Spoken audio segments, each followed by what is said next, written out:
Former President Trump almost got assassinated. Oh my God.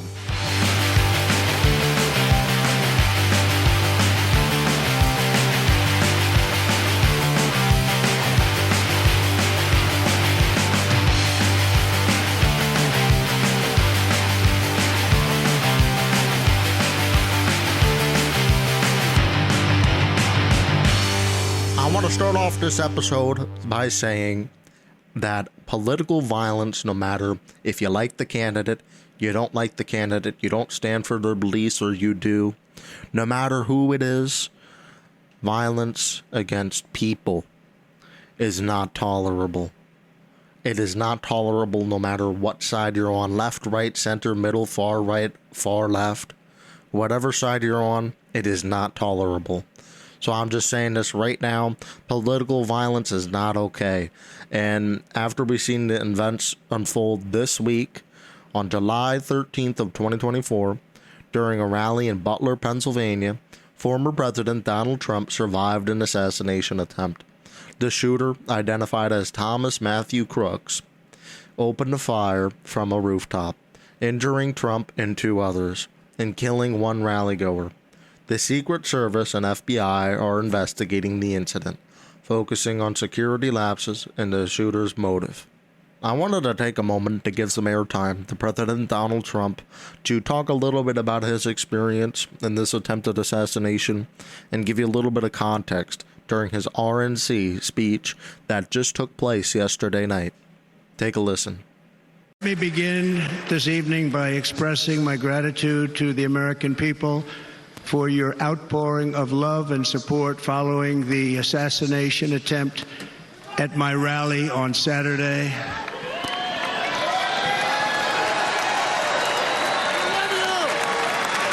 As you already know, the assassin's bullet came within a quarter of an inch of taking my life. So many people have asked me, what happened? Tell us what happened, please. And therefore, I will tell you exactly what happened, and you'll never hear it from me a second time because it's actually too painful to tell. It was a warm, beautiful day in the early evening in Butler Township in the great Commonwealth of Pennsylvania. Music was loudly playing, and the campaign was doing really well. I went to the stage and the crowd was cheering wildly. Everybody was happy. I began speaking very strongly, powerfully, and happily because I was discussing the great job my administration did on immigration at the southern border. We were very proud of it.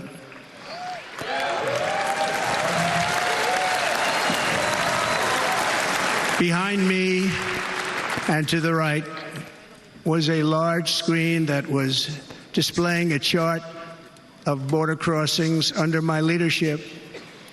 The numbers were absolutely amazing. In order to see the chart, I started to, like this, turn to my right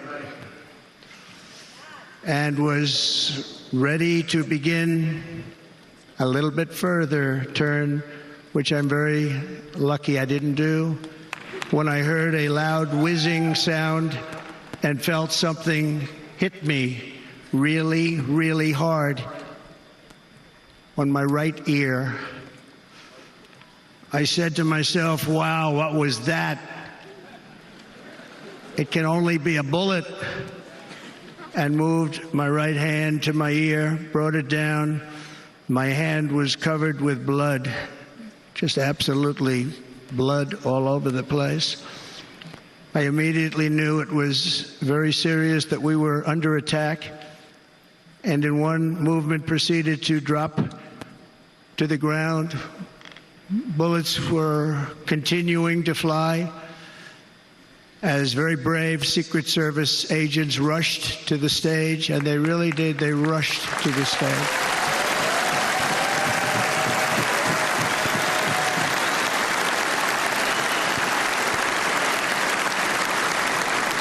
These are great people, at great risk, I will tell you, and pounced on top of me so that I would be protected.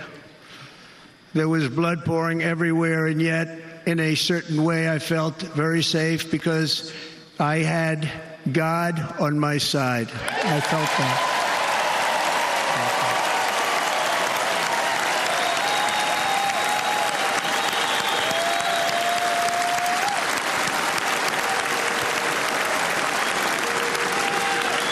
The amazing thing is that prior to the shot, if I had not moved my head at that very last instant, the assassin's bullet would have perfectly hit its mark, and I would not be here tonight. We would not be together. The most incredible aspect of what took place on that terrible evening in the fading sun was actually seen later.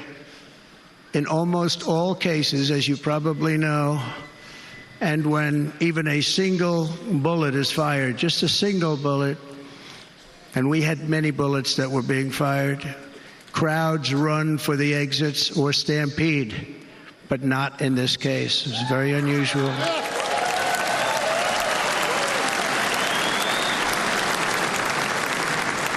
This massive crowd of tens of thousands of people stood by and didn't move an inch. In fact, many of them bravely but automatically stood up looking for where the sniper would be. They knew immediately it was a sniper, and then began pointing at him. You can see that if you look at the group behind me. That was just a small group compared to what was in front. Nobody ran, and by not stampeding, many lives were saved. But that isn't the reason that they didn't move. The reason is that they knew I was in very serious trouble. They saw it. They saw me go down. They saw the blood and thought, actually most did, that I was dead. They knew it was a shot to the head. They saw the blood. And there's an interesting statistic. The ears are the bloodiest part. If something happens with the ears, they bleed more than any other part of the body. For whatever reason, the doctors told me that. I said, why is there so much blood? He said, it's the ears. They bleed more. So we learned something, but they just, this beautiful crowd, they didn't want to leave me. They knew I was in trouble. They didn't want to leave me. And you can see that love written all over their faces. Incredible people. They're incredible people. Bullets were flying over us, yet I felt serene. But now the Secret Service agents were putting themselves in peril. They were in very dangerous territory. Bullets were flying right over them, missing them by a very small amount of inches. And then it all stopped. Our Secret Service sniper, from a much greater distance, and with only one bullet used, took the assassin's life, took him out.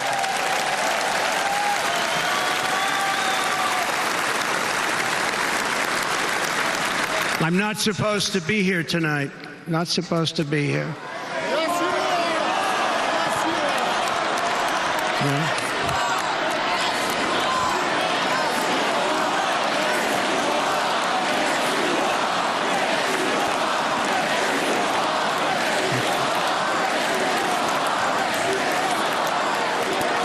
Thank you. But I'm not. And I'll tell you, I stand before you in this arena only by the grace of Almighty God.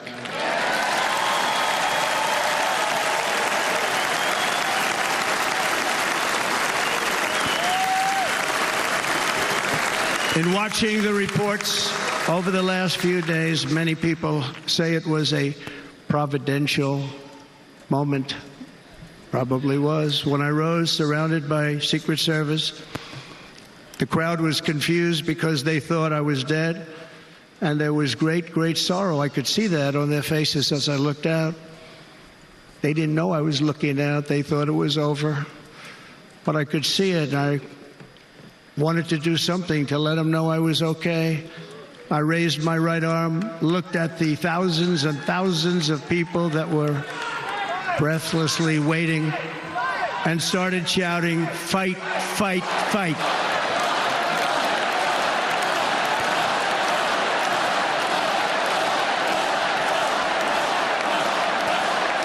Thank you. Once my clenched fist went up, and it was high into the air. You've all seen that.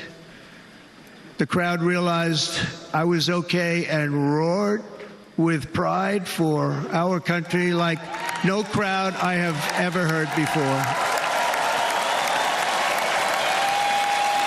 Never heard anything like it.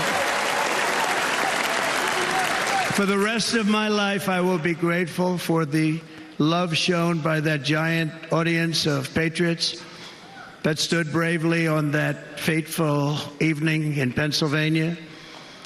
Tragically, the shooter claimed the life of one of our fellow Americans, Corey Comparator. Unbelievable person, everybody tells me. Unbelievable. And seriously wounded, two other great warriors. Spoke to them today. David Dutch and James Copenhaver, two great people. I also spoke to all three families of these tremendous people. Our love and prayers are with them, and always will be. We're never going to forget them. They came for a great rally. They were serious Trumpsters, I want to tell you. They were serious Trumpsters, and still are. But Corey, unfortunately, we have to use the past tense. He was incredible. He was a highly respected former fire chief, respected by everybody. Was accompanied by his wife, Helen, incredible woman. I spoke to her today, devastated, and two precious daughters. He lost his life selflessly, acting as a human shield to protect them from flying bullets. He went right over the top of them and was hit. What a fine man he was.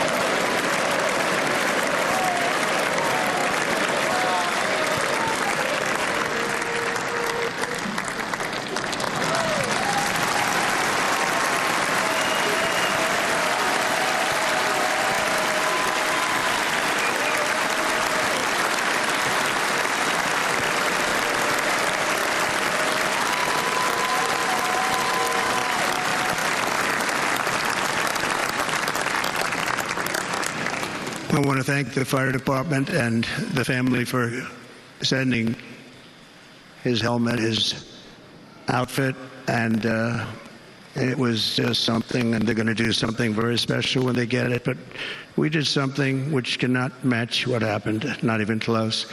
But I am very proud to say that over the past few days, we've raised $6.3 million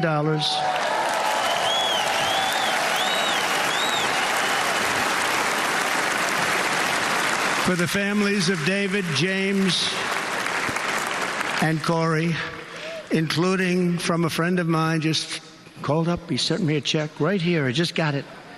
$1 million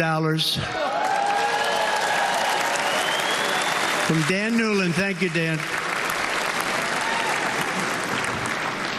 And again, when speaking to the family, I told them, I said, well, I'm going to be sending you a lot of money, but it can't compensate. They all said the same thing. You're right, sir. We appreciate so much what you're doing, but nothing can take the place in the case of Corey and the other two. By the way, they were very, very seriously injured, but now they're doing very well. They're going to be okay. They're going to be doing very well.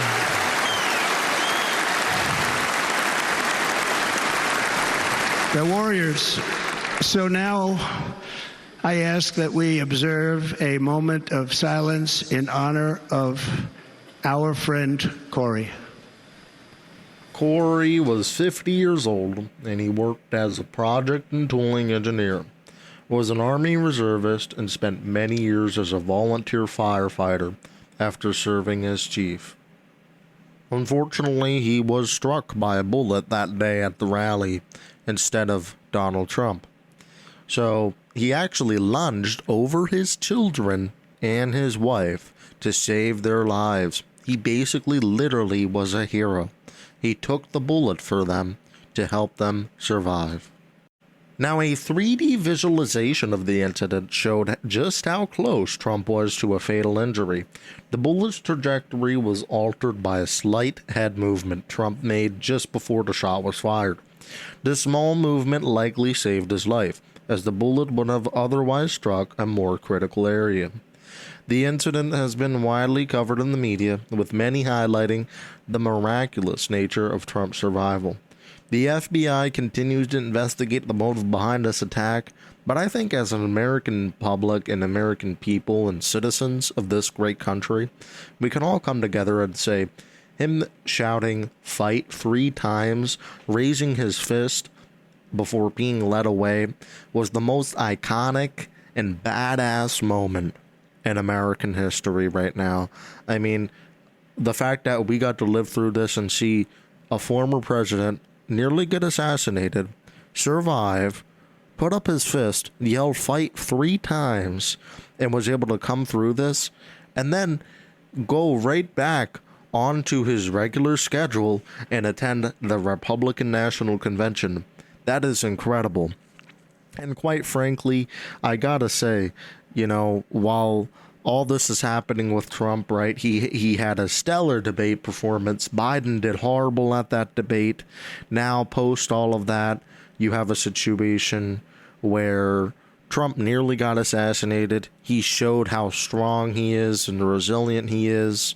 And now he's pretty much is surging in the polls even more than he was before. I mean, if more luck couldn't come to this guy, I don't know. I really don't know. I mean, Donald Trump's the luckiest guy in the world right now. I mean, he got so many opportunities to redeem himself, change the trajectory, and win again for a second term, right? And it's looking like all hell is breaking loose in the Democrat Party right now. It seems to me like absolutely nobody is really...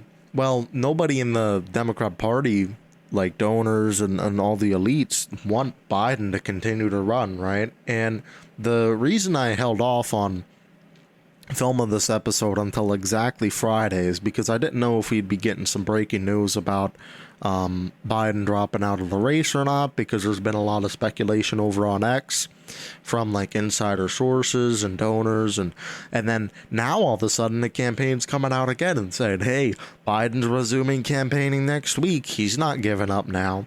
So it's kind of confusing. I really think at this point that they're trying to push him out. They're trying to organize a coup to push him out, and he's relentless, right? He wants to stay in this race until the end. Now, he did catch COVID during this whole thing. So during Trump getting, nearly assassinated and all that stuff, he did get COVID-19, right? And he's been pretty much isolated in his home in Delaware there. So, I mean, that was really interesting, honestly. But Donald Trump, he's the spotlight right now, right? He has had nothing but positive coverage all around. And it's just crazy to see. I mean, you know me, I really can't care too much for Donald, right? I mean, I could definitely see his strengths, right? But I feel like things kind of derailed. Like, they said that he was going to go a whole new approach and all that. And to be fair to RNC, has been taking the biggest change in terms of its whole mission since its inception, right? So that's really interesting. But I will say that it is a little bit worrying to me, because his speech, right, after his speech about the assassination attempt, which, by the way, was an incredible speech. Everybody honestly got emotional during that time. But right after that speech, he went right back into normal Trump mode, right? He was, again, praising all these different things. The big oil and gas companies wanted to see them succeed, right? I mean, getting rid of EV mandates, which don't even exist. I believe the only place EV mandates exist is in California. So I don't know really where that came from. And this is right after Elon Musk said that he's going to be committing $180 million to an American PAC organization that he created.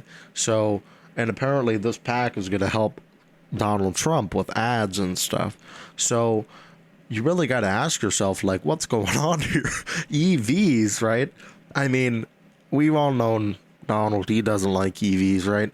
Then he also talked a little bit about how in the infrastructure bill, right, he's going to go and get rid of the green energy credits and subsidies directed all towards the roads and bridges fully, because right now in the current version of Biden's infrastructure bill, it gives a significant portion to like solar panel development and green energy products, which could be really nice, honestly, for the future, but Donald calls it a green scam, right?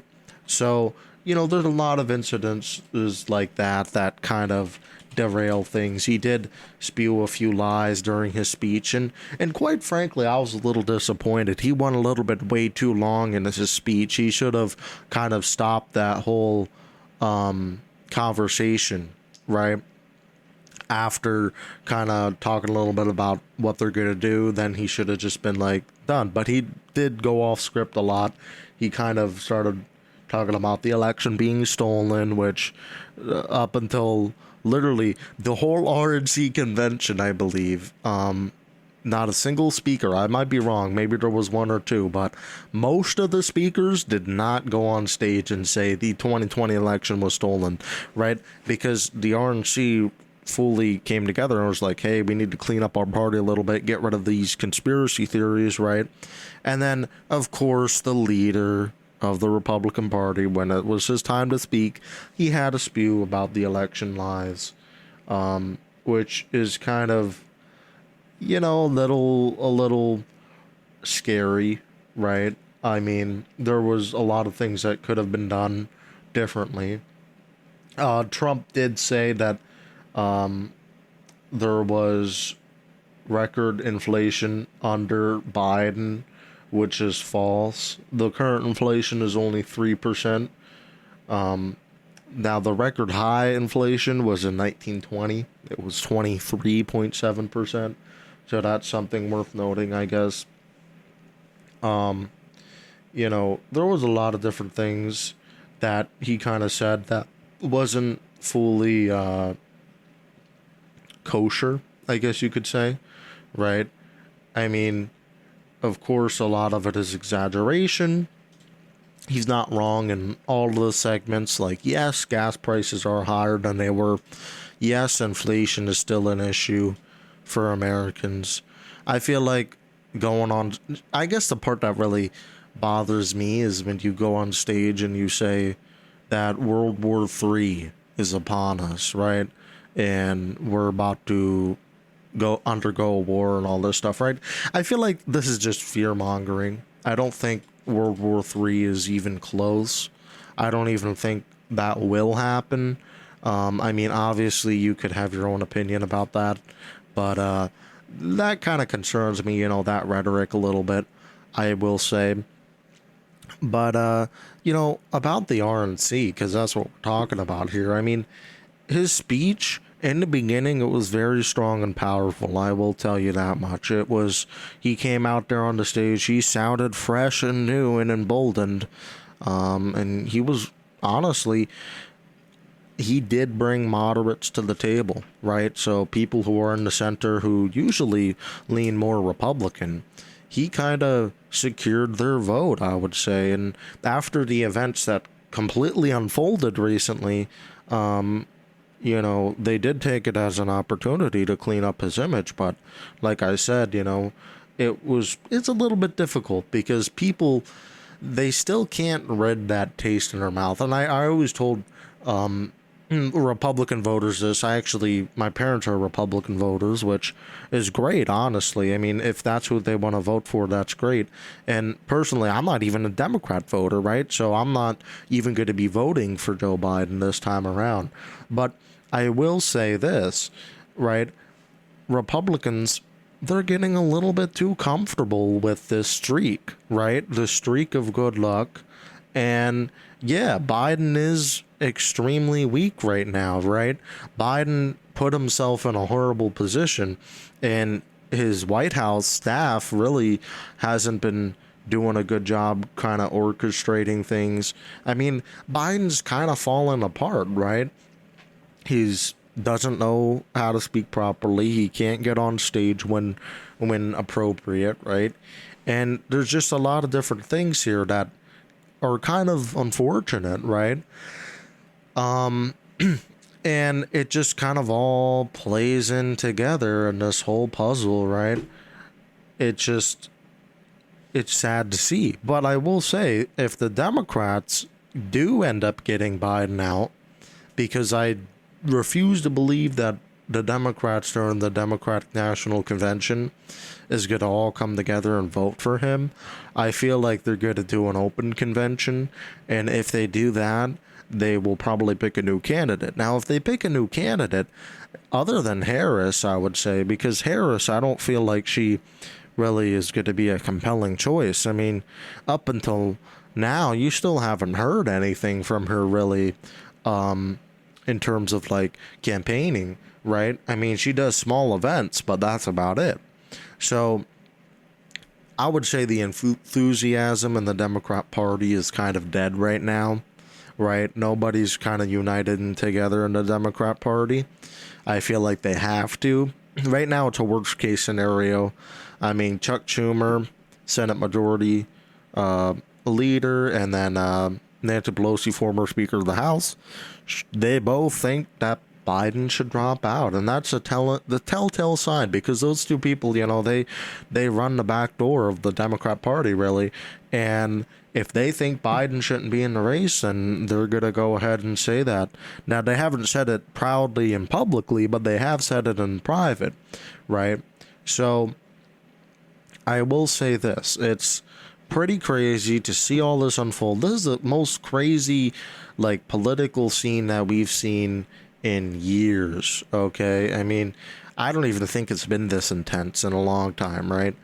I think the Republicans, they don't need to get too comfortable, because dynamics could always change. And, I also told people who are Republicans, I told them, hey, just because Trump got shot and Trump did good on debates and all this stuff, that doesn't change the fact that his name is Donald J. Trump, right? That doesn't change the platform. It doesn't change his beliefs and what he wants to do with our country, right?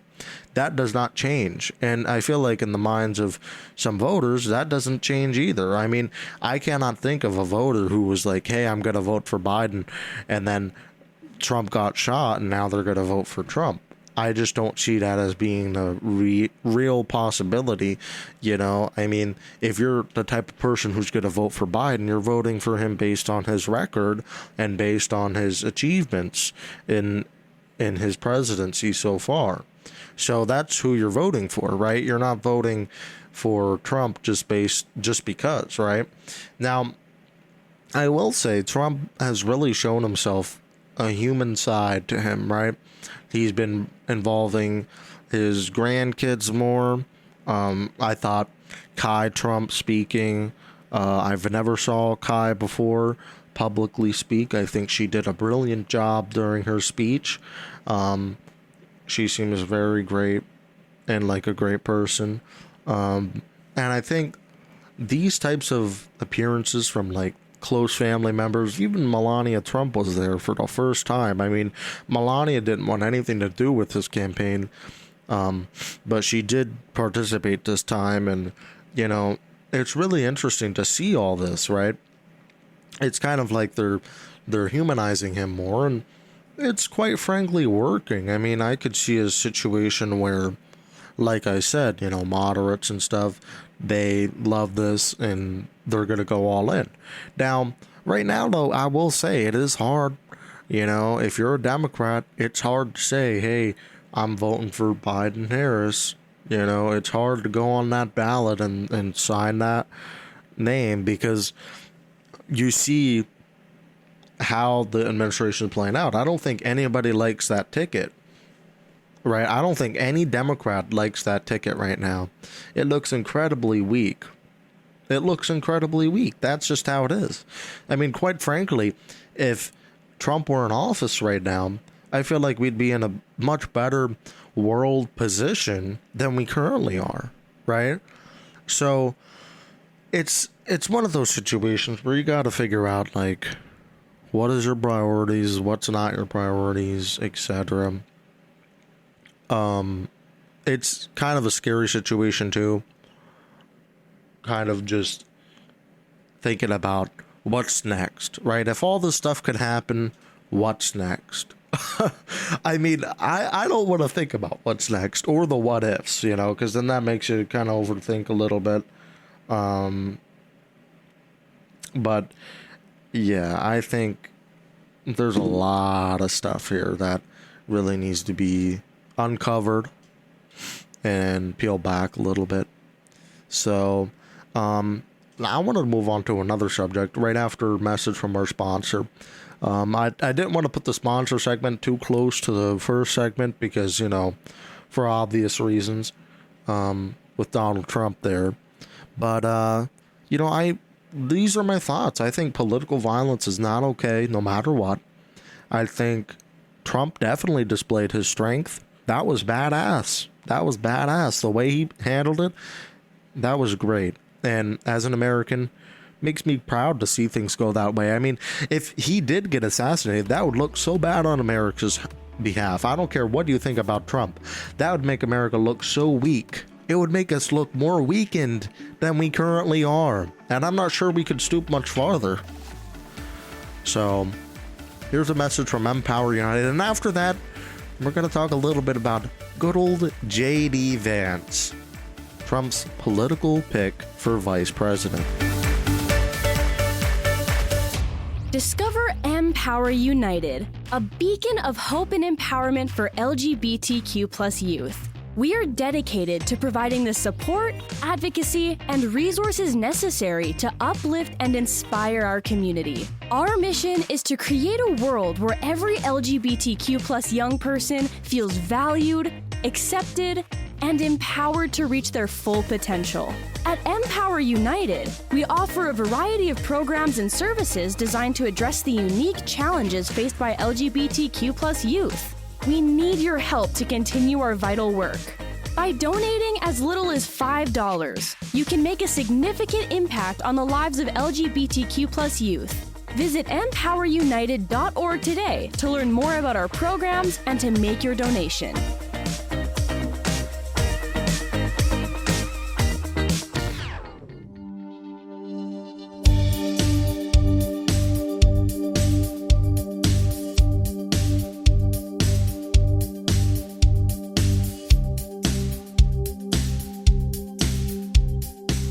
Now, JD was born and raised in Middletown, Ohio, a once flourishing American manufacturing town where Ohioans could live contently, middle-class lives on a single income.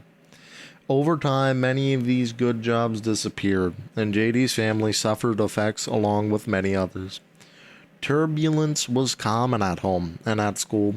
His grandmother, called Mama, was his saving grace. Her tough love and discipline kept him on the straight and narrow. A blue dog Democrat, she owned 19 handguns and nurtured a deep Christian faith in herself and her family. She died in 2005, shortly after JD enlisted in the United States Marine Corps. JD went on to serve our nation in the Iraq War, then graduated from the Ohio State University and Yale Law School. He wrote a best-selling book, Hillbilly Elegy, which was turned into a Netflix movie. He also started a business dedicated to growing jobs and opportunity in the American heartland. So, pretty much JD is pretty young, right? I mean, I was actually surprised how young JD is. I mean, honestly, he's like the youngest new spotlight in the whole Republican Party. I think him being in there kind of shows that the Republicans are kind of serious about ushering a new wave of candidates, a new wave of younger candidates being more youthful, right? I mean, as JD is only 39 years old, right? And he's married, by the way, to Usha Vance, or Yusha Vance. Sorry for the mispronunciation there. But I will say this, right? The confusing thing for me is everybody wanted other people. Like, I've never even seen JD Vance's name as like a potential for vice president, right? And I believe in one of our shows here, we talked about potential VP picks.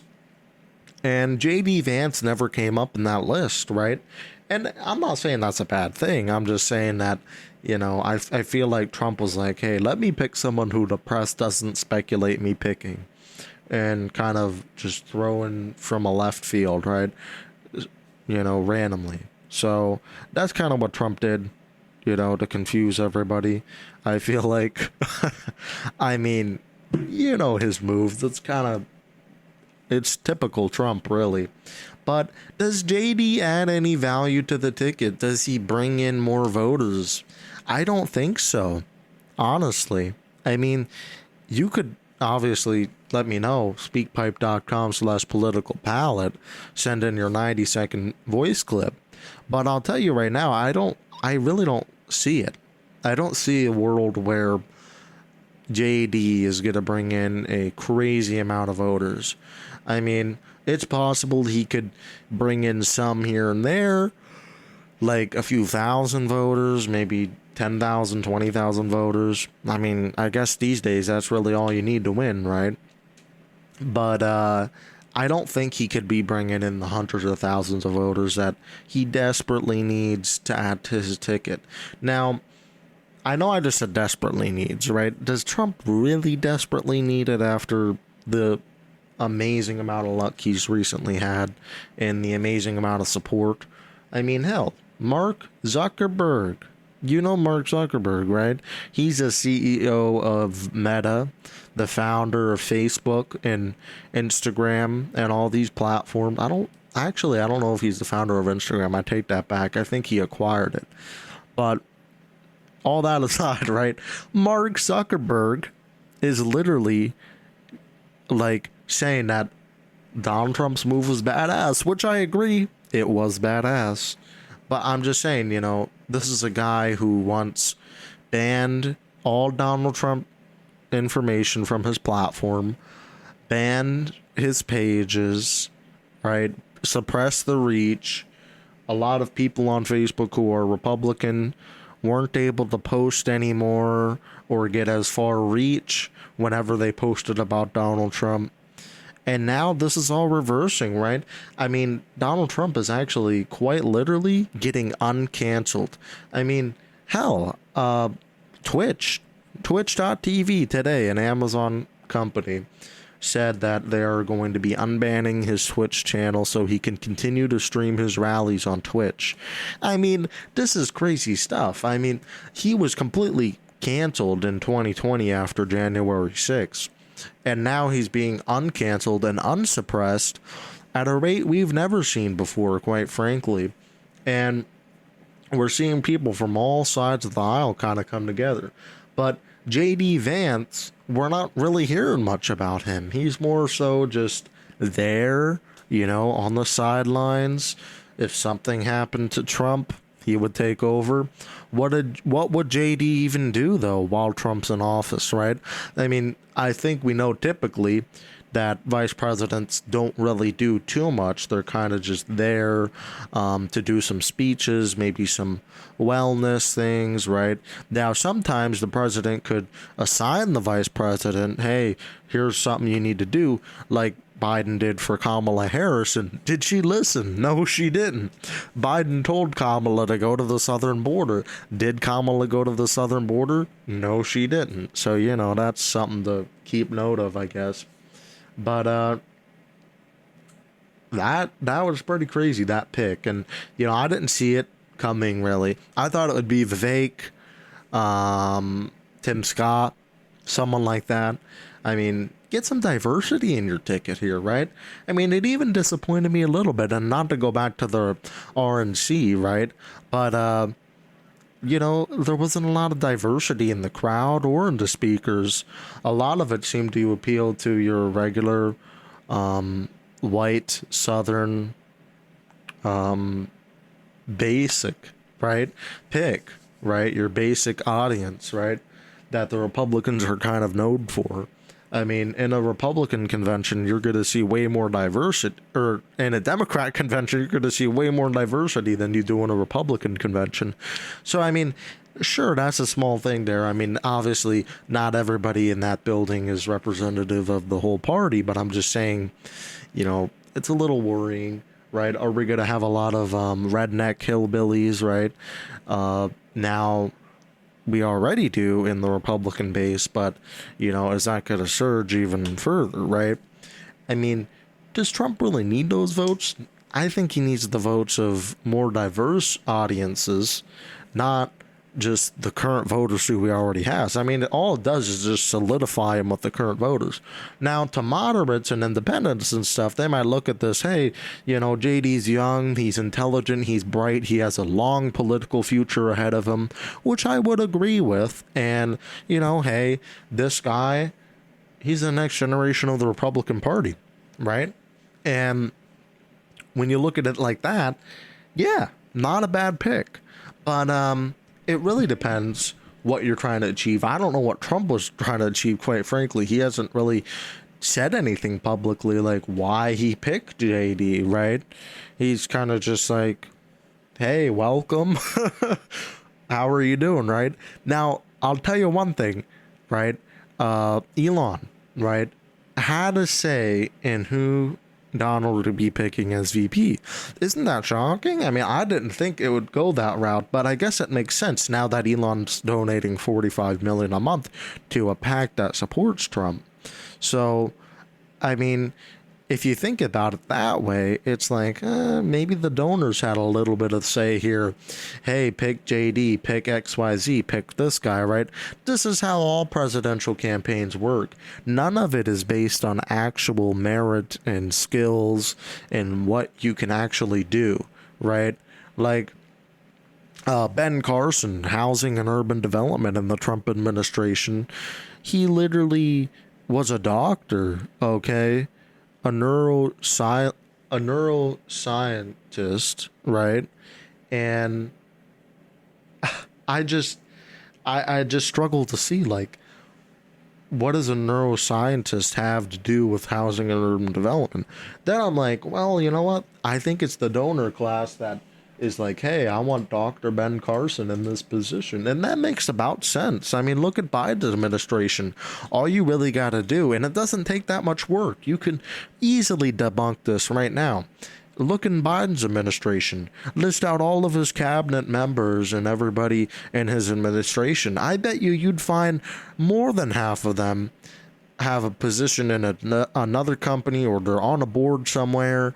You know, it's all just intertwined corruption. I mean, everybody likes to talk about the deep state. That is the deep state, quite literally. And, you know, I don't think we'll ever be able to get rid of it, even during Trump. You know, Trump says he wants to rid corruption, but you're really bringing corruption into the White House at an all-time high, and this is only going to continue. It's never going to end, and there's no way you could function a government without that money anyway. Like, you need your donors in order to run a campaign, so you're kind of screwed at that point, right?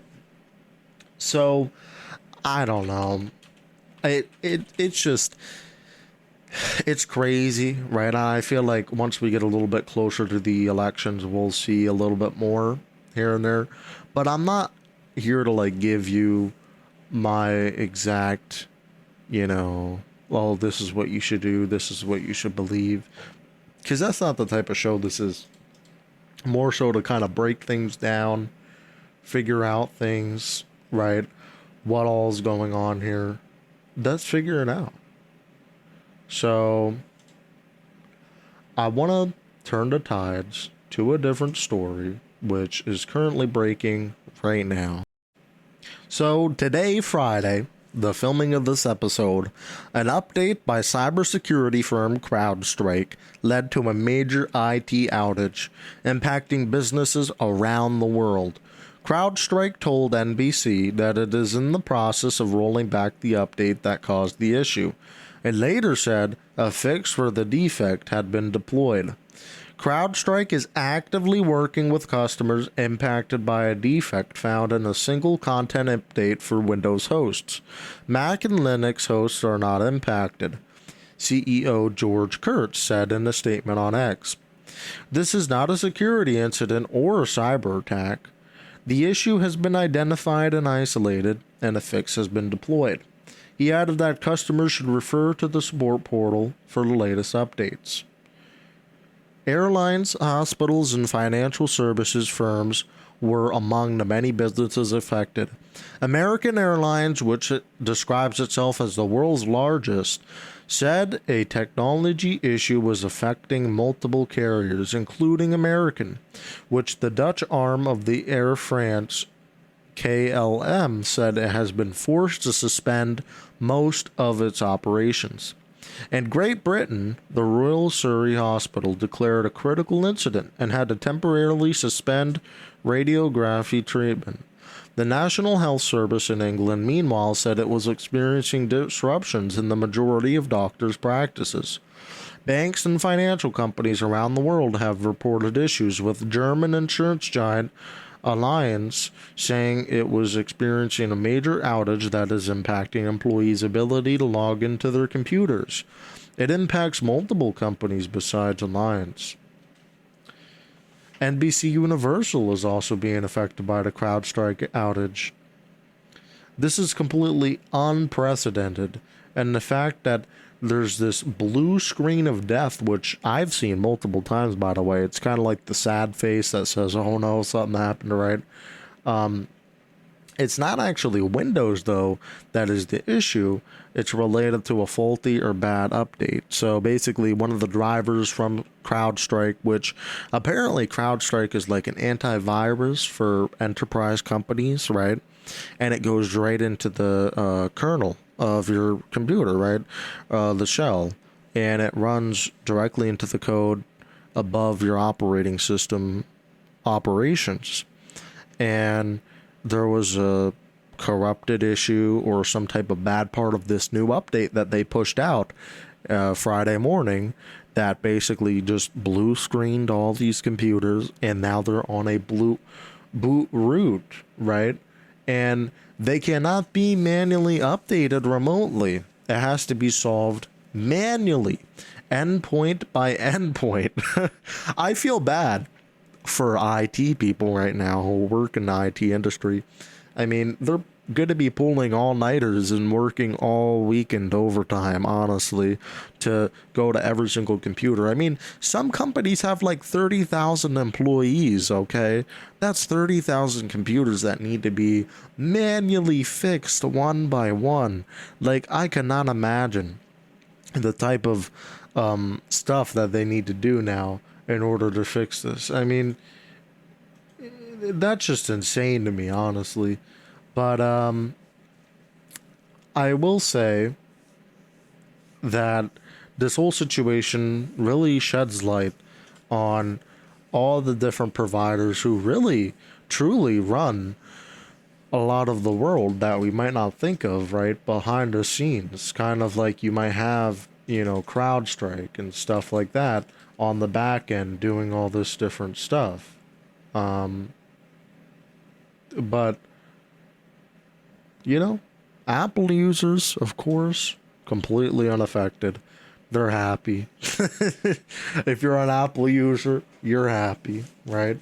Now, a lot of TV stations were prevented from airing And there was actually some issues at courts, motor vehicle departments, unemployment agencies, emergency call centers, and other offices, right? So these are like critical infrastructures.